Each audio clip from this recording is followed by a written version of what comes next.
I made the new transfer student cry again, and this time to comfort her, Logan Hayes threw a basketball straight at my face. In that exact moment, a cold, mechanical voice echoed in my mind. Emotional strategy complete. Then another monotone line followed. Full version available on Cloud Channel. Lucky Chen walked over and grabbed my wrist, his tone sharp with annoyance. "Remember this," he said. "The AI warned you not to make Diana Chu cry again.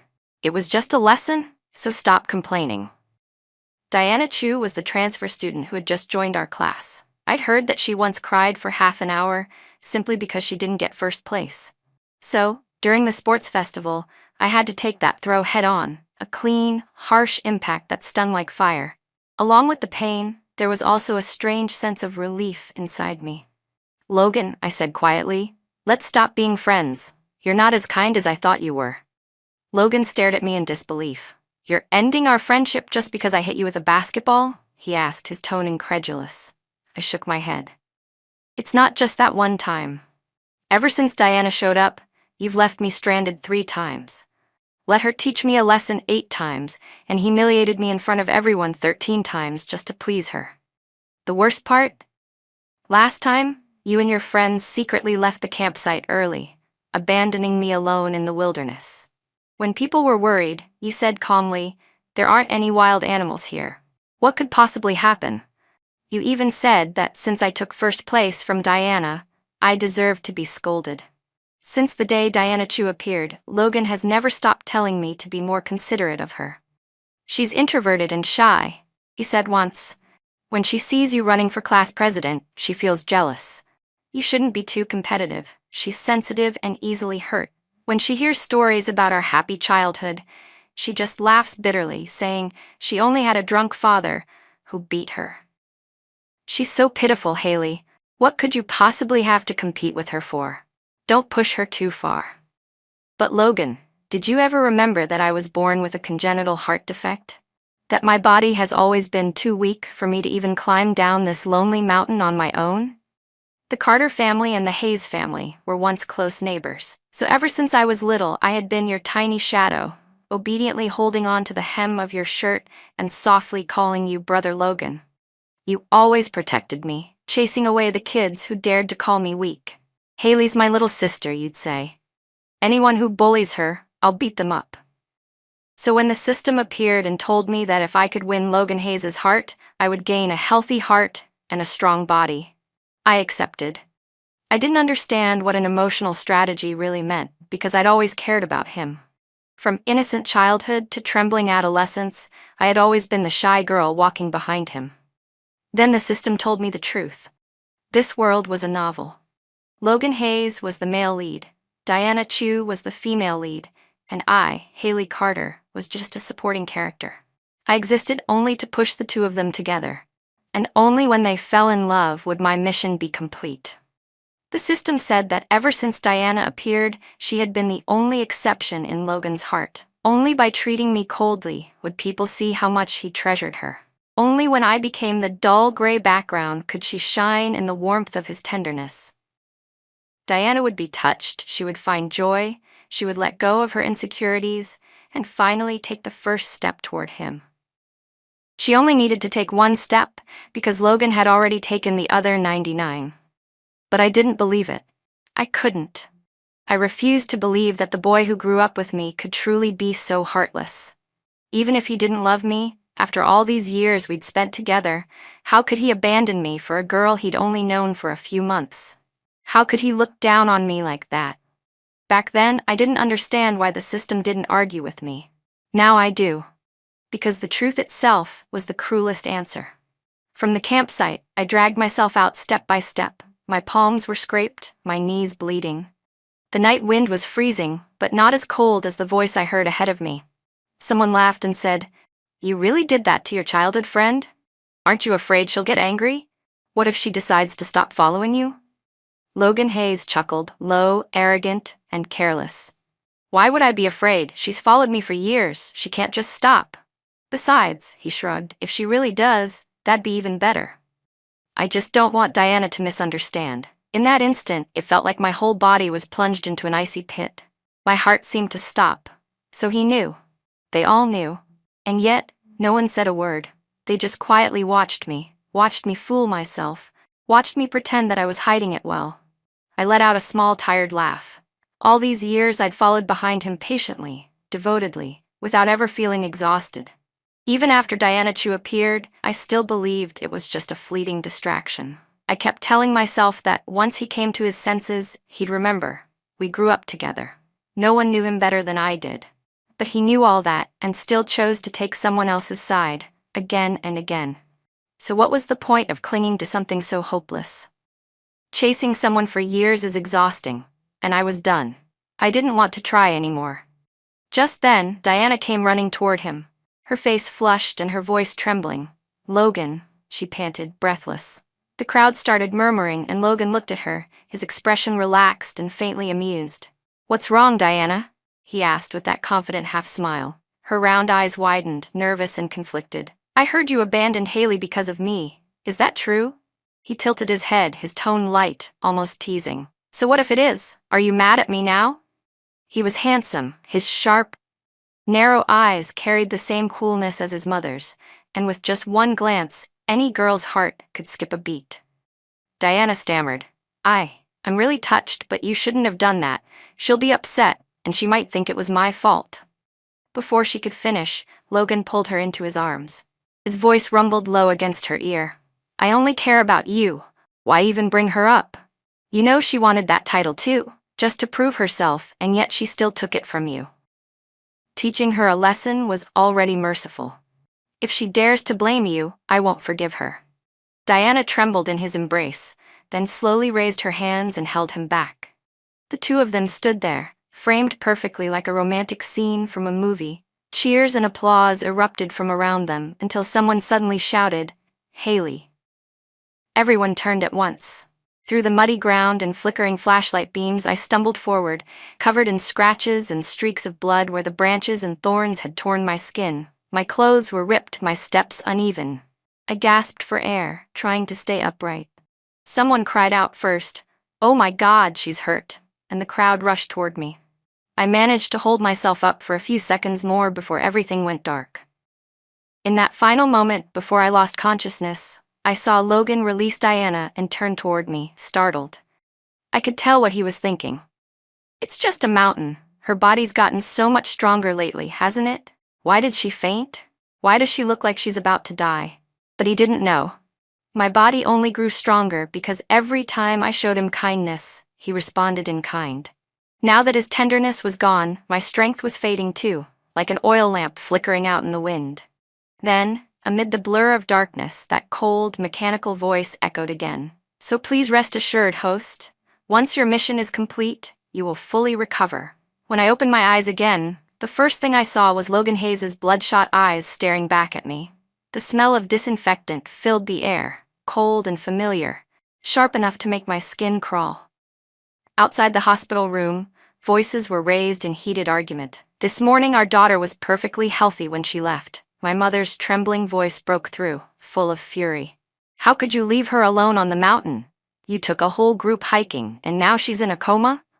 We will press charges to the very end." I could hear other parents mixed in, stammering apologies, trying to explain. Then through the chaos came a rough, hoarse voice. "Haley, you're awake." Logan Hayes leaned down, relief flashing in his eyes. That look took me back to a distant memory, when we were children, and I caught a cold because he had run off to play. He had stayed by my bedside then, eyes red, voice soft and trembling. "I'll never leave you again. I'll always be with you, Haley."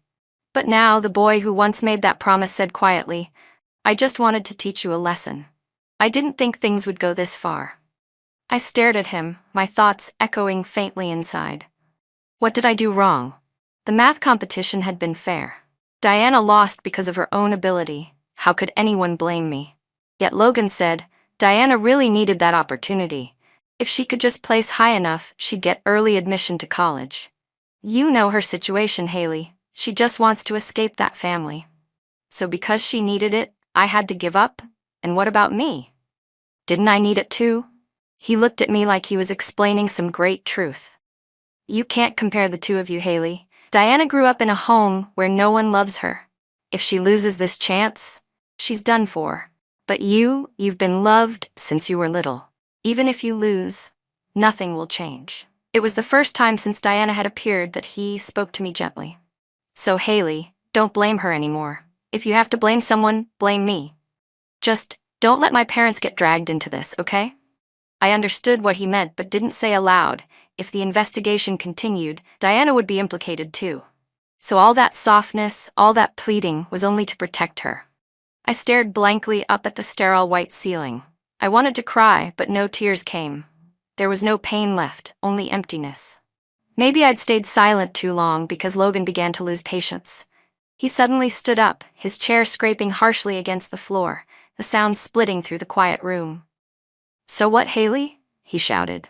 "Is it a crime that I don't like you? I've looked after you for years. I'm sick of it. I can't go anywhere without dragging along a weak little girl. I have to comfort you over everything. Aren't you tired? Because I am. If you want to blame someone, blame me. Don't you dare take it out on Diana." His voice echoed in the small room before everything fell silent again. Only the steady beeping of the heart monitor filled the air. I said nothing, just blinked slowly. A faint tremor ran through my eyelashes, and that tiny movement was enough to make him curse under his breath. He raked a hand through his hair, frustration written all over his face. "I didn't mean it like that. I'm sorry, okay?" My voice came out barely above a whisper, light enough to be carried away by a breath of wind. "You're right," I said. He froze. "What?" I turned my head toward him, my gaze calm but ice cold. "You're right, just as you wanted. I won't like Logan Hayes anymore." I gave a faint, brittle smile. "You're a good liar. You once promised you'd never abandon me, that you'd always stay by my side, forever."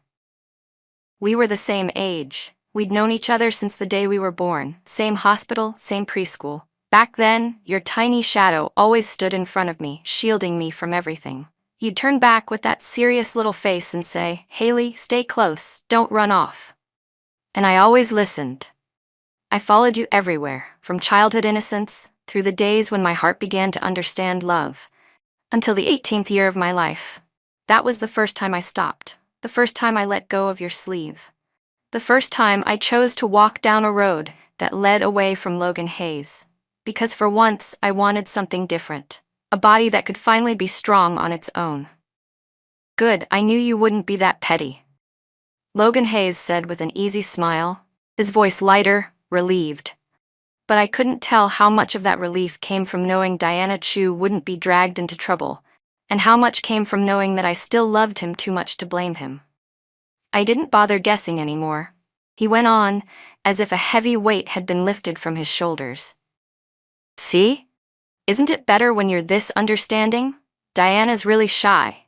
It took me forever to get her to even talk to me. If you keep showing up like that, she'll just misunderstand." I looked at the smile on his lips, the same smile that used to make me believe that if I just held on a little longer, he would finally turn back and see me. Like before, I nodded. But this time, it wasn't out of habit. This time it came from the bottom of my heart. "You don't have to keep your distance anymore," I said softly. "I'll do it myself. I'll stay away from you, far away." From the moment I agreed with the system to finish my mission, I also began to learn how to leave Logan Hayes behind. I stopped waking up early to wait outside his house so we could walk to school together. I stopped worrying about his stomach pain and bringing him breakfast every morning. I stopped showing up in front of him and Diana altogether. Now, when the classroom buzzed with gossip about the golden couple, and he deliberately praised Diana to belittle me, I simply kept my head down and copied notes quickly before erasing the board for cleanup duty. I was doing well. The progress bar in the system kept climbing higher. But then, Logan came to find me. He must have waited and planned for days, because I had been avoiding him for months. His eyes carried a hint of frustration, maybe even hurt. "Haley," he said, "I haven't had breakfast for 2 months now." If this had been before, I would have panicked, rushing to buy porridge out of fear that he'd skip a meal and get another stomachache. But now, I just looked at him calmly. "Is Diana the one who wants to eat?" I asked. "The porridge shop's still on our old route. Just walk straight, you'll find it." I knew perfectly well that ever since Diana appeared, every breakfast I brought had been placed on her desk. That was where the tension between Logan and me had begun. I still remembered that morning, Diana's eyes red as she whispered, "I won't eat anymore, Haley. I'm sorry. Please don't fight because of me." Then she had set down the bowl of porridge, clutching her cold bun in both hands, looking as pitiful as a stray kitten. Logan had immediately stepped in front of her, his tone icy. "What I do with the food I accept is my business. If it bothers you, just buy another one." Ridiculous, because I had bought another one. And yet he still gave all of it to Diana. So when he mentioned breakfast now, of course I thought he was asking for her again. Logan froze, caught off guard. "No, it's not for her. It's just." "For what then?" I asked quietly, though I already knew this was his usual way of making peace. Whenever we fought, all he had to do was speak first, and I would always soften. He knew that about me, but this time I said nothing. I just stood there, silent, his brows furrowed, his tone grew sharper. "Haley, are you doing this on purpose?" I still didn't react. He gave a short, bitter laugh. "Great, really great. You think I can't live without you, huh? Go ahead, don't ever come back begging me." And with that, he turned and walked away. A few steps ahead, Diana Chu was waiting for him. As if to prove something, he pulled her into his arms. She flinched, glancing back at me for just a second before bowing her head, her cheeks flushing pink with embarrassment and confusion. I didn't look anymore. That night, the system's cold voice echoed in my head. Conquest progress, 99%. The next morning, Logan Hayes walked into class with Diana Chu by his side. The room filled with chatter and laughter as everyone congratulated them and teased them playfully. Diana smiled at me, her lips curving softly like a delicate flower blooming under sunlight. That very day, the exam results were announced. I ranked first. She cried for half an hour straight. And that was the reason why, later that afternoon during the sports festival, the basketball in Logan Hayes' hand came flying straight toward my face. But there was one thing. The system's voice chimed again. "Conquest level, 100%. Mission complete." "Haley, are you pretending to be sick again?" Logan's voice echoed faintly in my memory. He didn't believe me when I said I truly wanted to end things. I wanted him to pay for what he had done. I didn't need to imagine how Logan Hayes would react when he heard the news. I already knew. And sure enough, he snapped. He gave a cold laugh and slammed his pen down on the desk. "Me? Apologize to Haley Carter? Don't make me laugh. Who does she think she is? Just because she says I should apologize, I have to? Because she says I'm wrong, I have to admit it? Who does she think she's talking to?" His voice rose so sharply that the entire classroom fell silent. Only Diana Chu's trembling sobs broke the stillness. "It's all my fault, Logan," she said in a shaky voice. "You only did it because you wanted to stand up for me. If Haley would just forgive you, I'll apologize in your place." "No need for you to apologize." Logan cut her off, his tone thick with anger. He didn't even seem to understand what he was furious about anymore. "Where's Haley? I want to talk to her." Our homeroom teacher's face was pale with rage. "Logan Hayes, do you have any idea where you are? The security cameras caught everything. You deliberately injured your classmate, and you still refuse to apologize? Haley already said, if you won't admit your fault, she'll file a formal complaint. And if she does, you'll have to bear full criminal responsibility. This will be on your record. It'll follow you for the rest of your life." That last sentence cut through the air like a blade. The room went dead quiet. No one even dared to breathe. Logan stood frozen, as if turned to stone. Diana's voice cracked as she cried, "It was just one throw. You hit her with a basketball. Does it really have to be such a big deal?" Yes, it did. That night when I returned home, I finally understood how much I'd worried my parents all this time. Seeing their faces, I felt a deep pang of guilt. My parents loved me so much, and yet I had kept all this from them. So I told them everything. Everything Logan had done. Everything except for the system. Our families had always been close. I knew that if I pursued legal action and Logan refused to apologize, it would put my parents in a difficult position. But only difficult, not impossible. My mother held me tightly, her voice breaking through sobs. "Oh, my poor girl, you've suffered so much." My father, a quiet man who rarely raised his voice, suddenly slammed his palm against the table. "This should have been done long ago. We only held back because you kept forgiving him. And now that boy dares to act like he's done nothing wrong? If he doesn't own up to it, don't blame me for cutting ties completely. Because I was so determined this time, when Mrs. Hayes came to our house, my parents had already decided not to answer the door. I could hear her crying outside the gate, her voice trembling and almost childish. "Haley, sweetheart, you know my son didn't mean any harm. It was just kids roughhousing. Why hold a grudge?" Hold a grudge? I slipped on my headphones, drowning out her voice. The college entrance exams were coming up, and everyone knew that if I really pressed charges, the consequences would be severe, for both families. But this time, I wasn't backing down. That night, I heard that my father went straight to the Hayes house. Shouting echoed through the neighborhood, along with the sound of things breaking. Word spread that he'd tried to hit Logan. Mrs. Hayes had thrown herself in the way, crying hysterically, her wailing so loud that everyone nearby could hear it. It was obvious they were putting on a show, hoping the neighbors would rush in to mediate, hoping my parents would back down out of embarrassment. But my parents saw through it. That afternoon, they pulled me out of the house and shut the door behind us, smiling faintly. "If we stay, you'll just feel sorry for them again, so we're leaving for a few days. No hearing, no softening up." So we left on a spontaneous trip and didn't come home for 2 days. When we returned, the neighbors told us that Logan Hayes had been carried out of his house, badly beaten, and taken to the hospital. The next day, Diana Chu visited him on behalf of the whole class. She took one look at him, burst into tears, and snapped a photo to send to me. Attached was a long message full of reproach. "Haley," she wrote, "you went too far. Logan only hurt you by accident. How could you be so cruel in return? Look at what happened. He's beaten black and blue. Are you satisfied now?" At that moment, I was standing by the sea. The salty wind blew through my hair, carrying the scent of waves.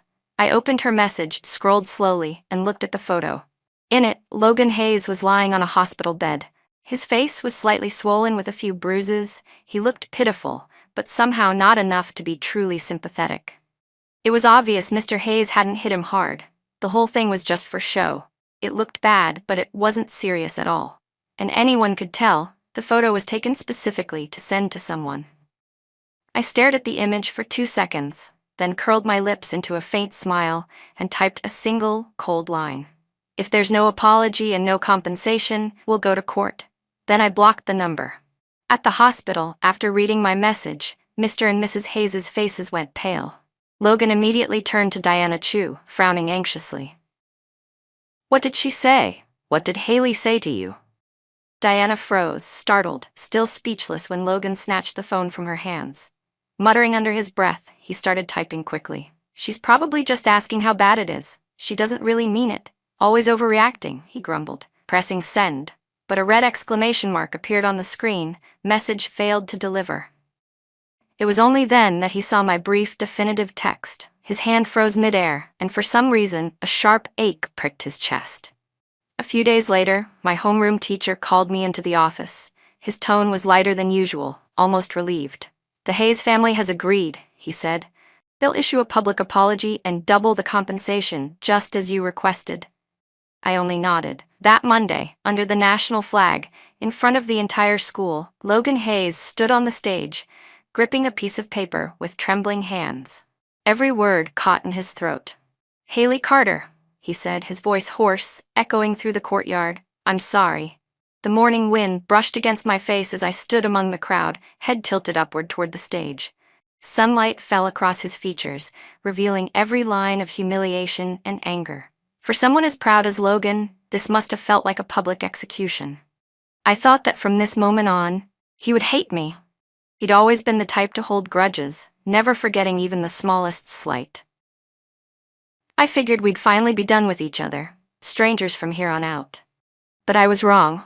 He began to change. Before, I was the one waiting for him every morning so we could walk to school together. Now it was him waiting for me, standing in the same spot, the same posture, only the roles reversed. His eyes always carried a flicker of hesitation, like he wanted to say something but didn't dare. I walked past him without a glance, without a word. He would quietly follow behind. The teachers were thrilled. "Finally," they said, "he's focusing on his studies." Logan was smart, everyone knew that, but he'd never taken school seriously. Now his grades were improving so fast that even the faculty was amazed. Meanwhile, Diana Chu's grades plummeted. She reverted to the timid, fragile girl she'd been when she first transferred, sensitive, withdrawn, and easily shaken. It reminded me of those romance stories where after the heroine is saved by the hero's love, everything ends with a happily ever after. But no one ever tells her that after happiness comes 1,000 more difficult steps they still have to walk together. She started getting called into the teacher's office constantly, scolded over and over again. Every time she returned, her eyes were red and swollen.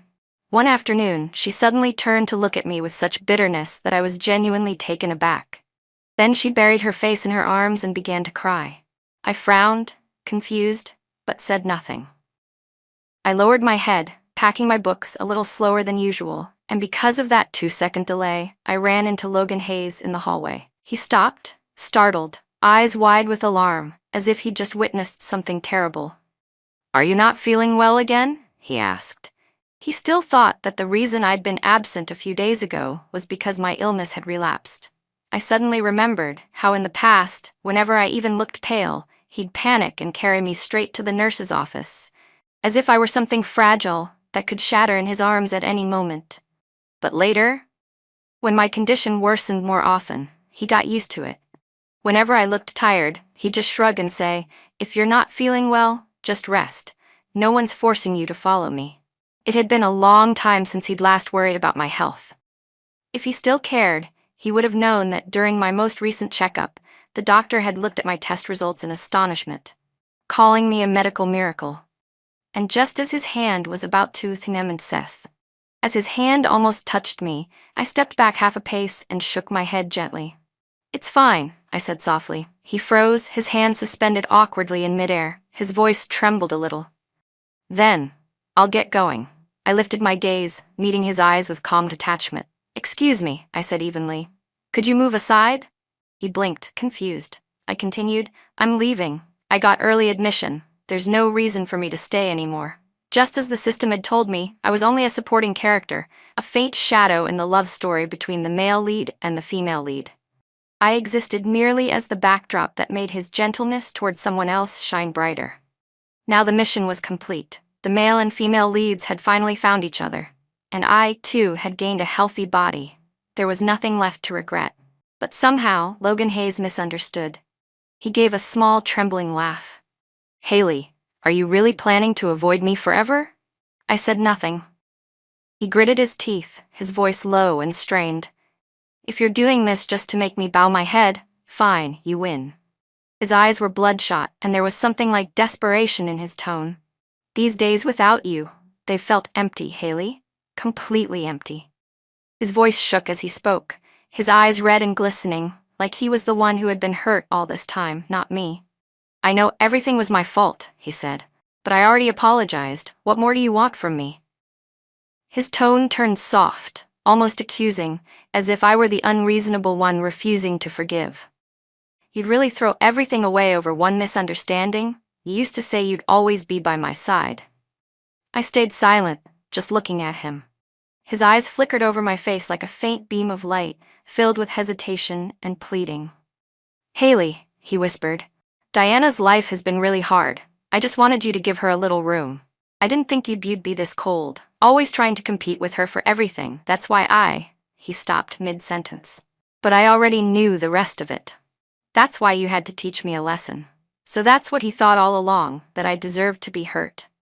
I smiled faintly, almost without emotion, and asked quietly, "And what if I don't?" He looked startled, clearly not expecting me to interrupt. I continued, my tone calm, each word deliberate. "You really do pity her, I can tell. But tell me, was her miserable family my fault? Was it my fault she didn't score first in the competition? Why should I have to give up everything for her sake? I don't owe her anything, Logan. And I don't owe you either." For the first time in his life, confusion flashed in his eyes, like he was looking at a stranger. I didn't care. I brushed past him, pushing his hand away as he tried to reach for me, and walked straight ahead. Behind me, his hoarse voice called out, "I'm sorry." I stopped, hearing him continue. his voice trembling with urgency. I really regret it. When I was in the hospital, I realized that whenever I got hurt, you were always there to take care of me. But this time, every time I woke up and saw that empty space by my bed, I thought maybe you were hurting too. He gave a broken laugh, his tone softening. I know I was stupid. I just want you to forgive me. We used to be so good together. How did it turn out like this? I don't understand. I don't understand how one impulsive moment, a few careless words, could make you actually let go. To him, I had always been the gentle, obedient girl who would wait forever for him to turn back. He didn't realize that this time, I had truly walked away. He grabbed my wrist tightly, his voice raw. I'll break up with Diana. I've been studying hard. Remember how we used to talk about going to the same university? This time I mean it. I won't lie again. I pulled my hand free and replied simply, sure. Whatever. The next day, I actually saw him and Diana Chu fighting in the hallway. Her sobs echoed through the corridor. You're everything to me, she cried. You're leaving me too? Everyone leaves me, Diana Chu cried, her voice breaking. Logan Hayes clenched his jaw and looked away, his knuckles turning white from how tightly he was gripping his hands. But before he could even respond, chaos struck. Diana's drunk father suddenly burst through the school gates, a knife in one hand, shouting incoherently as he staggered forward. Where's that little bitch? He screamed, reeking of alcohol. I already took the dowry money, and now she dares to run away? Bring her here. I'll kill her. His furious roar echoed through the courtyard. I've got nothing left to lose, he bellowed. I'll drag all of you down with me. Then came the storm. Screams filled the air as students scattered in panic, tripping over one another as they ran. I was shoved backward into the chaos, my chest tightening, breath breaking apart. Through the blur, I saw Logan Hayes pushing against the tide of students, his face stricken with fear. Haley, he shouted, reaching his hand toward me, but at that exact moment a shrill cry came from behind him. Logan, help me. It was Diana Chu's trembling, desperate voice. He froze for just 1 second. But it was enough. I saw him bite down hard, his expression torn before turning away. Haley, wait for me, just a second. But there was no more time. I was not the quiet supporting character who stood still and waited to be saved according to someone else's script. I refused to play that role. While he shielded Diana, standing in front of her like the hero he was meant to be, I used all my strength to crawl out of the panicked crowd. Every step burned. Every breath scraped my throat raw. I had no idea how many times I'd been trampled. I only knew that my arms and legs were trembling, covered in cuts and bruises. When I finally stumbled out of the chaos, I collapsed in a corner of the schoolyard, gasping for air, my entire body limp and aching. The sting in my arm slowly faded as my consciousness blurred. Not far from me, the drunken man was finally restrained, still thrashing and screaming hoarsely. She's my daughter. I have the right to sell her. You people have no right to stop me. A dark trail of blood streaked across the pavement beneath him. In the commotion, I saw Logan Hayes clutching his bleeding arm, blood dripping between his fingers. Diana Chu ran to him, wrapping her arms around him as she sobbed uncontrollably.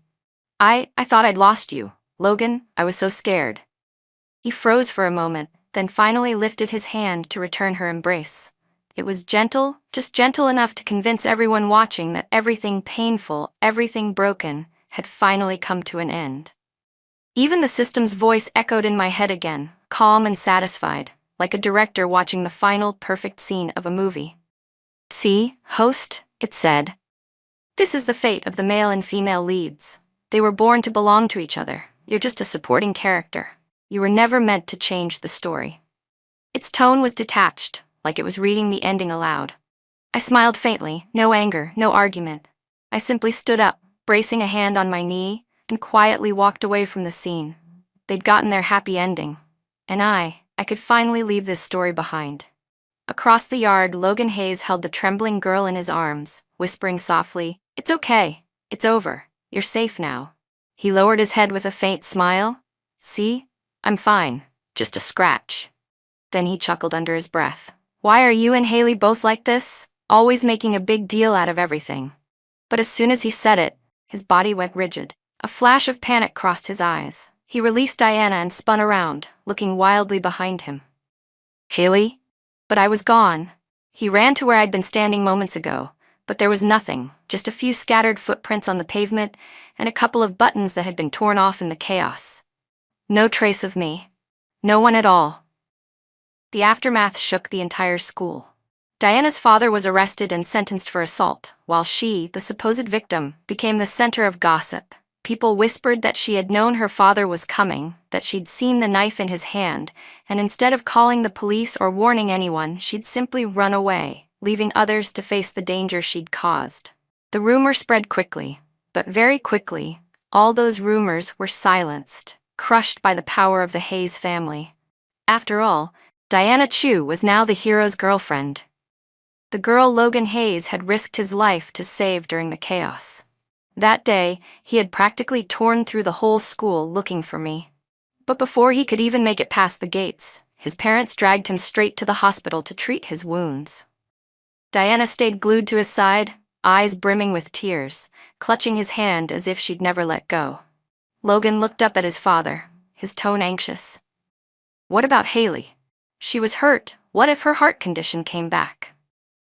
Mr. Hayes's expression darkened. Now you remember her? It's too late for that. The Carter family has cut all ties with us. Do you plan to drag this family's name through the mud any further? Each word landed like a slap. Mr. Hayes had once hoped to strengthen the bond between their two families, to merge business interests. But because of his son's foolishness, that 15-year friendship had completely collapsed. No one in the Hayes family dared to mention my name again. From that moment until the college entrance exams, Logan was strictly monitored, barely allowed to leave the house. But he didn't seem in a hurry to anyway. Not until the night of the graduation party. Inside the banquet hall, laughter and music filled the air. Before Logan arrived, the room was already buzzing with jokes and congratulations. Let's toast to our hero, Logan Hayes, someone shouted, the guy who fearlessly saved his girlfriend in the chaos. Seriously, another student chimed in, laughing.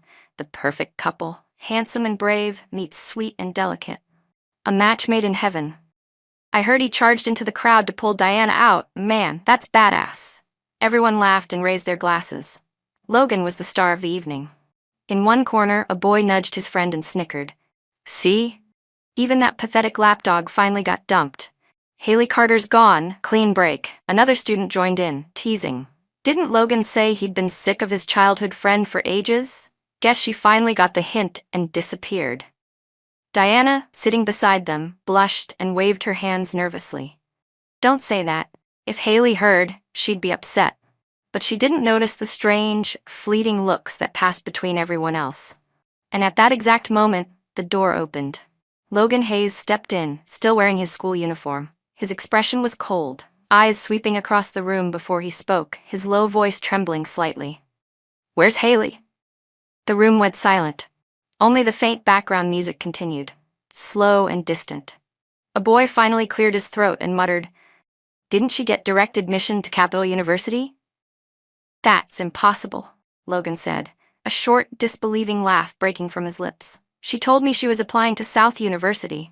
We promised each other. She must have gone on a trip or something. Someone else chimed in awkwardly. Yeah, probably. She'll be back soon. Logan clenched his fists, his mind already racing. He'd planned everything. He would wait for me to return, then explain everything, clear things up with Diana, and start over. We were supposed to go to the same university. There would still be time. There was still a chance. But then, a voice from the back of the room said, calm and certain, she's not coming back. The entire room fell silent again. The light caught Logan's pale face, highlighting the disbelief frozen there. A month later, he shot up from his chair mid-lecture, pushed past his classmates, and ran straight out of the school. Ignoring the whispers behind him, he sprinted through the streets, heading to my old neighborhood, the one where, every morning, I used to stand on the balcony and wave to him. But now, the building stood empty. No lights, no sound. A realtor was pasting a for sale notice on the wall. When he looked up and saw Logan standing there, breathless, he asked casually, Looking for someone? The Carter family, maybe? Logan's voice came out hoarse. Where are they? The man sighed, waving his hand. They'd been gone for a while. This place was sold a few days ago. Heard the daughter got into Capital University, so the whole family moved up there for work. Logan froze on the sunlit street. The summer air shimmered with heat, cicadas buzzing loudly in the trees. The world around him felt blindingly bright and unbearably late. Meanwhile, in the capital, my parents truly had settled down. They'd expanded their business, and by coincidence, the major I chose was directly connected to their field. I started working alongside them, healthy, clear-minded, free. No more fainting spells, no more stabbing pain in my heart. The things that once felt like unreachable dreams were now within my grasp. The system, the same one that had shadowed my youth, had kept its promise. It gave me a healthy body, and in return, I left the world of the male and female leads behind. Then it vanished, without a trace, without a farewell, without even a word of reminder. I thought that was the end. Their story had reached its conclusion, and finally, my life had begun. But 3 years later, after I had officially taken over the company, that familiar mechanical voice echoed in my mind once more, cold, detached, as if it had never been gone. "Apologies, host. Your 3 wishes could not be fulfilled." I froze, tapping my pen lightly against the desk. 3 wishes? Yes, the system replied flatly. You once wished never to see me again, never to see Diana Chu again, and never to see Logan Hayes again. Unfortunately, it paused, all 3 have failed. I stayed silent for a few seconds. The system's mechanical voice seemed almost confused. "It's strange," it continued. "The male and female leads went through countless hardships to be together, yet they're not happy." It paused again before speaking softly. "After you left, Logan Hayes and Diana Chu broke up once. He went nearly insane looking for you, traveling back and forth between South City and the capital. But you weren't in the dorms anymore, and you changed majors halfway through. You even started your internship early. In a city this big, it would have been a miracle if he'd found you." Resting my chin on my hand, I let out a small, amused laugh. If he did find me, that would truly be a miracle. The system continued matter-of-factly. By senior year, despite his parents' objections and Diana's tears, he still chose to marry her. After graduation, the 2 of them became something of a legend at the university, praised as soulmates destined by fate. I chuckled softly, my voice light as a breeze. "That's great then. What does that have to do with me?" There was a long pause, followed by the system's rasping reply. "He wants a divorce." I had barely opened my mouth to respond. "If he's getting divorced, what does that have to do with me?" When the system practically short-circuited. "He found out where you are," it shouted in my head. "He said he wants to make up for the regrets of his youth." "You're supposed to be the supporting character. How did you suddenly become the first love he can't forget?" I laughed quietly, my fingers tapping rhythmically on the desk. Maybe the writer got bored and decided to add an epilogue. The system was silent for a few seconds, then sighed, an oddly human sound, as if even an AI could feel exasperated. "I'll never understand why you humans love digging up old wounds." "Because some people," I said calmly, "never realize they were the wound to begin with." Just then, my phone buzzed. A message popped up on the screen. "Haley, it's been forever. Are you coming to the class reunion?" I narrowed my eyes slightly, the corner of my lips curving into a faint smile. Take a guess. I'd never cared much for those nostalgic gatherings where people tried to relive their golden youth. But this year, my company happened to be partnering on a major project with the firm headed by my old class vice president. For the sake of business, I decided to attend. As for seeing Logan Hayes and Diana Chu again, well, that was purely coincidence. The reunion banquet was being held in the room right next to my meeting venue. When the class vice president accidentally pushed open the wrong door, he froze the moment he saw me sitting there with a middle-aged man. The warm amber light reflected off my ivory silk dress. He stood stunned for a beat before blurting out, "Haley Carter? Is that really you? You came back?" I looked up, smiling politely as I nodded. It was my first time returning after so many years, yet everything felt strangely the same, only the faces had gathered a few faint traces of time. The class vice president's eyes swept over me with a not-so-subtle boldness, lingering briefly on the diamond pendant at my throat, before darting toward the man seated beside me. "Didn't think you'd actually show up," he said, his tone laced with a hint of mockery. That man had once been one of Logan Hayes' closest friends. After graduation, he'd followed Logan into business, and eventually clawed his way up to deputy director of a small company. His swagger, his smug tone, it was all exactly the same as back in school, like he still believed he had the right to lecture everyone from a pedestal. "Well, well, Haley Carter," he said, arching an eyebrow with a cold smirk. "Do you really still hold a grudge over what happened back then? It was just a basketball to the face, wasn't it? You stormed off like Logan owed you his life? Do you even know how many years he searched for you?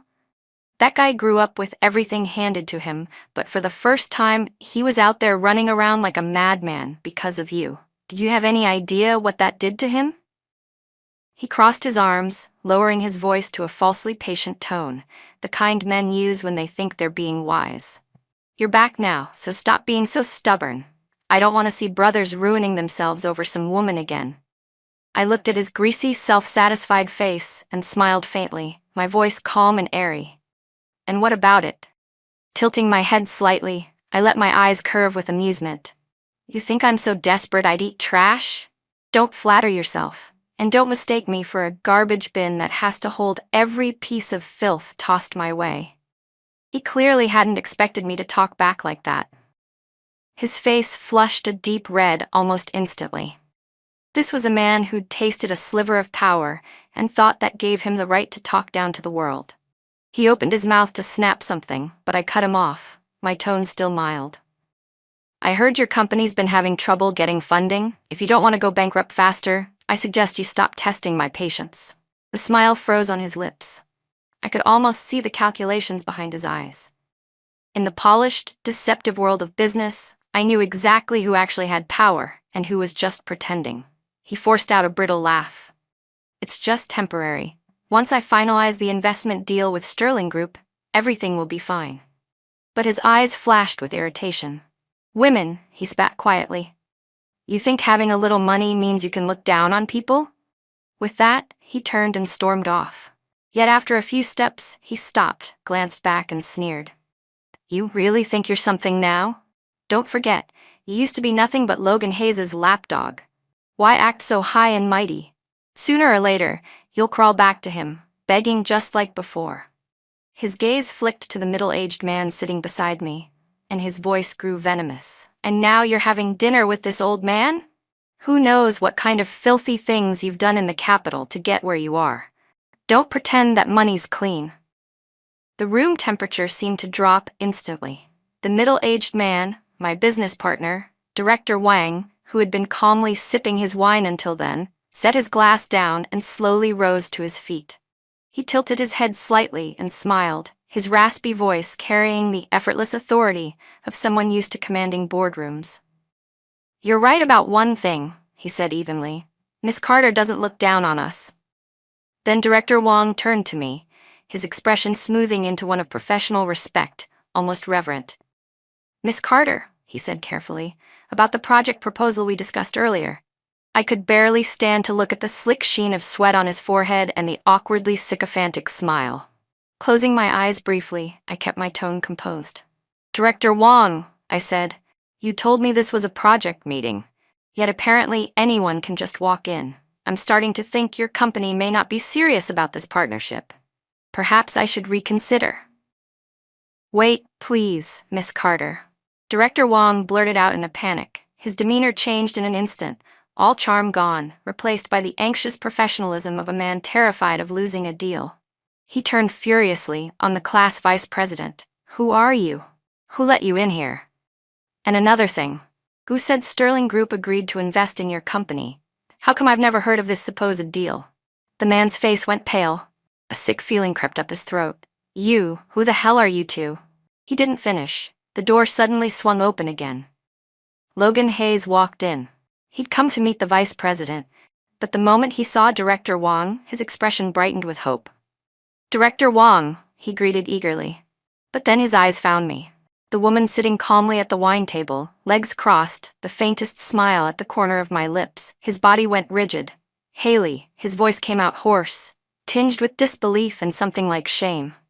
Director Wang let out a short huff, immediately understanding the situation. "Ah, so it's you," he said dryly. "I've told you several times already, your company is on the verge of bankruptcy." Sterling isn't investing in you, so what are you still doing here? Director Wong's tone was cold, slicing through the air. The Hayes family had once built its empire on technology, but in recent years, the field had changed too quickly. And Logan Hayes, the heir, lacked any real sense for business. He was impulsive, acting on emotion, not logic, and he had dragged the company from its peak straight into decline. Now, with their capital chain broken, Sterling was the only lifeline left. Even so, Logan tried to keep his composure. He understood perfectly that this was not a chance he could afford to lose. Even with me sitting right there, he forced himself to bow slightly, voice low, his pride crushed but still fighting to breathe. "It was my mistake, Director Wong," he said hoarsely. "Please forgive the person I brought with me." This was the same man who, years ago, had blushed red with humiliation just for being told to apologize in front of the school. And now, he was bowing his head, lowering himself completely, right in front of me. Director Wong glanced sideways at me, trying to read my reaction. But when I remained silent, merely watching, he raised his voice sharply. "Apologize. Don't you see Miss Carter is still sitting here?" The air in the room turned heavy, suffocating. Both the former class vice president and Logan froze. They understood immediately what was being implied. The person they were supposed to kneel and apologize to wasn't Director Wang. It was me. Logan's eyes locked on mine, filled with a fragile, desperate flicker of hope. He was waiting for me to speak, to say enough, to let him keep at least a shred of dignity. But I only lowered my gaze, gently blowing on the still wet polish on my nails. Under the light, the smooth, glassy surface gleamed like crystal. I smiled faintly, though not at him. His face drained of color, the mix of anger, shame, and helplessness twisting inside those once proud eyes. Then, suddenly he turned and kicked the vice president hard. The man fell to the floor, trembling, stammering between frightened gasps. "Haley, I was wrong. I didn't mean it, I was just joking. Just a joke, that's all." I looked down slightly, my gaze resting on the jade bracelet around my wrist, the one I'd bought for myself the first year I became CEO. My voice was calm, almost gentle. "At least you finally said something that sounds decent." The tension in the room grew heavier, almost tangible. The noise from our confrontation carried enough that the partition between the two rooms rattled open. Curious classmates from the reunion next door peeked in. "Wait, Haley Carter? It's really you?" One of them blurted out. "What's going on here? Why are the vice president and Logan?" The word pathetic never made it past their lips. They didn't need to say it. The sight before them said it all. Enough to freeze the once most admired man in the city in his place. Someone whispered, stunned, "Wasn't he the CEO now?" The vice president said he was doing great in business. "Then why the hell is he kneeling like that?" another murmured. Logan's fists clenched tightly. He wanted to explain that this was all a misunderstanding, a coincidence, that none of this was what it looked like. But his throat locked up, as if an invisible hand was choking the words back. Because I still hadn't said a single thing. Director Wang, ever the cunning businessman, saw the opportunity instantly. He slammed his palm against the table, his voice booming across the room. "What kind of attitude is this? You come begging for investment and dare show such disrespect to my guest?"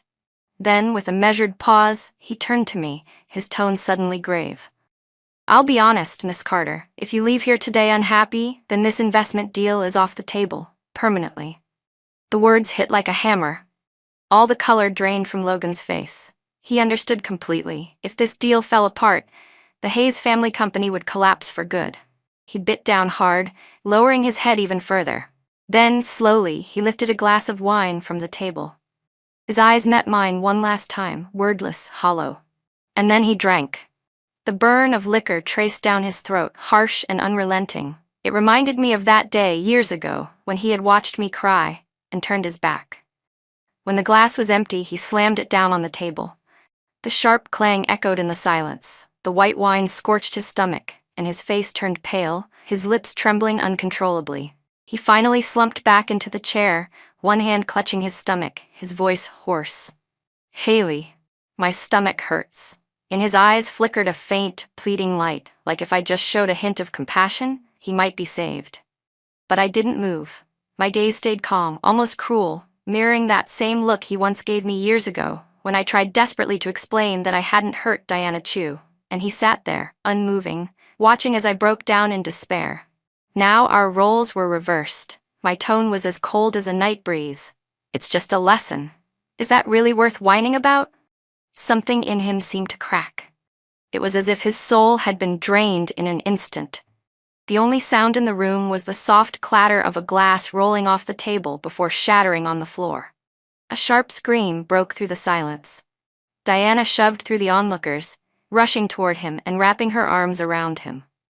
I'd heard that after they got married, she quit her job to devote herself to being the perfect, gentle wife. Now, seeing her husband curled up in pain, she completely lost control. Pointing at me, she shouted, "Haley, are you even human?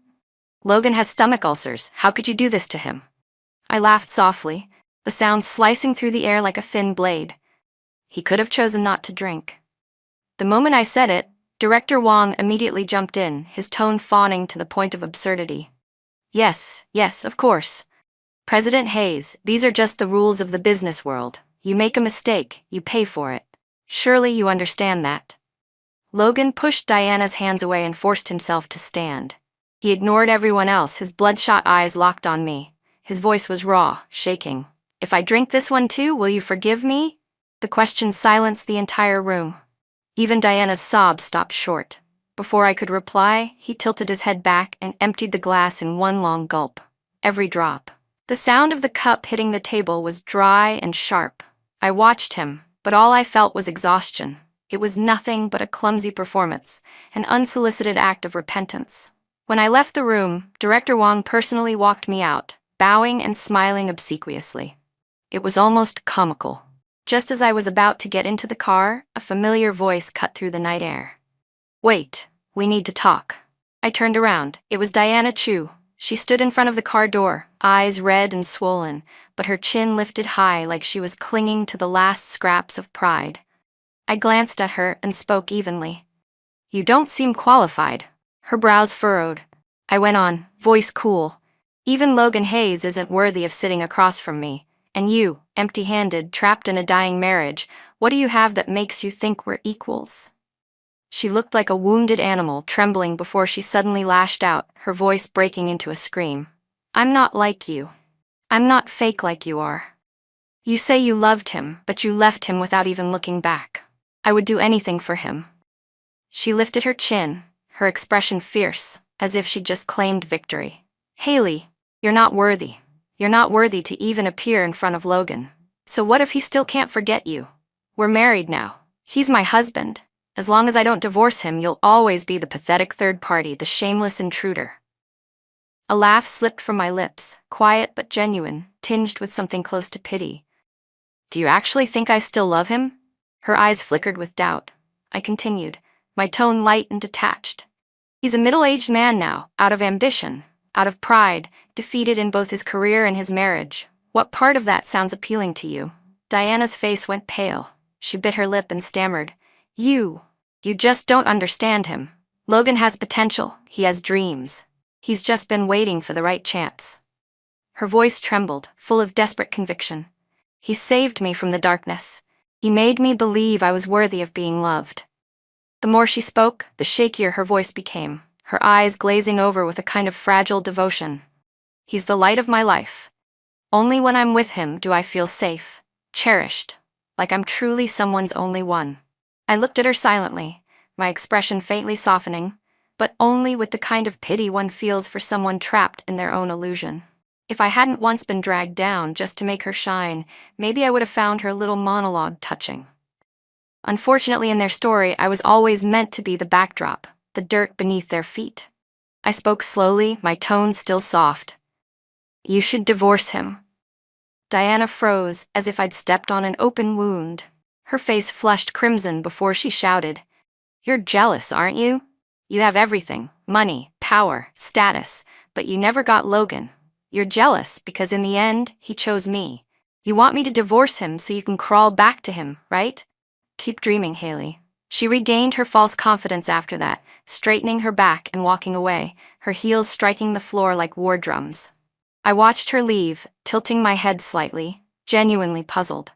If she doesn't divorce him, does she actually plan to go bankrupt with him and share half the debt? But soon after, news of the Hayes Corporation's bankruptcy spread through the city. And the one who had delivered the killing blow was me. My return to this city had nothing to do with nostalgia. Yes, there were lingering ties to the past, but that wasn't why I came back. I was here to expand my company's market share. And the Hayes Corporation, already crumbling, was the perfect stepping stone for acquisition. My strategic partner, Sterling Group, knew it too. They were more than happy to go with the flow, officially withdrawing their plan to invest and save the Hayes Corporation. And just like that, the last fraying thread finally snapped. The capital chain broke completely, debts piled high, and Logan Hayes collapsed amid the ruins he had built with his own hands. During those days, he and a few former associates ran everywhere, begging banks, investment funds, old classmates, family friends, but it was useless. Eventually, someone took pity on him and hinted quietly, "Sterling is still alive because of her. You really had the guts to provoke her? That's just asking to die." The world is simple. The one with power decides who gets to live and who doesn't, with just a word. Late one night, I received a call. The voice on the other end was trembling, filled with regret. "Haley, now I understand. If it hadn't been for your illness back then, maybe I was never even qualified to stand beside you." I smiled faintly and hung up. A moment later, the system's familiar monotone rang in my head. Mission complete. From that moment on, Logan and I were no longer standing on the same line. Acquiring his company was just a minor move in my long-term strategy, a single calculated step on a much larger board. Nothing more, nothing less. But men like him never really change. They always think a few apologies can fix everything. "We were wrong back then, Haley. Please forgive us. If you just save the company once, Logan will marry you immediately." I didn't bother replying. Like every other empty plea, that message vanished into silence. Then came the flood of debts. One by one, his old allies began trembling, begging for mercy. "We were wrong, Miss Carter. Back then, we just thought you were weak, so we messed with you. Every time you stopped Logan from joining us, he paid our bills, so we decided to teach you a lesson. Please, forgive us." When I didn't respond, their tones shifted, filth bubbling up from panic. "Why are you taking it out on us? It was Logan who hurt you. If you want revenge, go after him." I laughed softly. "All right then," I murmured. "If that's what you want." And I gave them exactly what they asked for, by letting Logan Hayes carry the burden of debt 10 times over. They said that when the news broke, his mother fainted on the spot, and his father went running everywhere, desperately seeking help. Eventually, he came to my parents, begging them to call me and ask me to show mercy. When my father handed me the phone, I answered calmly. "I understand," I said evenly. "I sympathize." He sighed in relief. "Then about this situation," I interrupted gently, my voice polite but detached. "But if I show mercy, I'll lose about 2 million. There was silence on the other end for exactly 3 seconds. Then came a short, resigned reply. "Forget it then," came the flat voice on the other end before the line went dead. I couldn't help but laugh, shrugging lightly. In the business world, there's no such thing as sentiment or debt of gratitude, only winning and losing. And between Logan Hayes and me, there had never been anything as foolish as love to begin with. One morning, while I was reviewing a contract, my secretary knocked softly and spoke in a careful tone. "Director Carter, there's a man and a woman here asking to see you. The man says his name is Logan Hayes." My eyebrows lifted slightly. I gestured for her to transfer the call through. When the line connected, his voice came trembling, carrying a trace of desperate pleading. "Haley, there's so much I want to say." I cut him off, my tone cold and even. "Escort them out." The secretary nodded, and moments later I heard the distant professional voice of the building's security over the intercom. "Understood, Miss Carter." I leaned back in my chair. Sunlight streamed through the window, spilling across the golden floor like honey. Everything was calm, immaculately calm. The game was over. The winner had no need to explain, and the loser no longer had the right to speak. The story between Logan Hayes and me, from that moment on, was closed forever.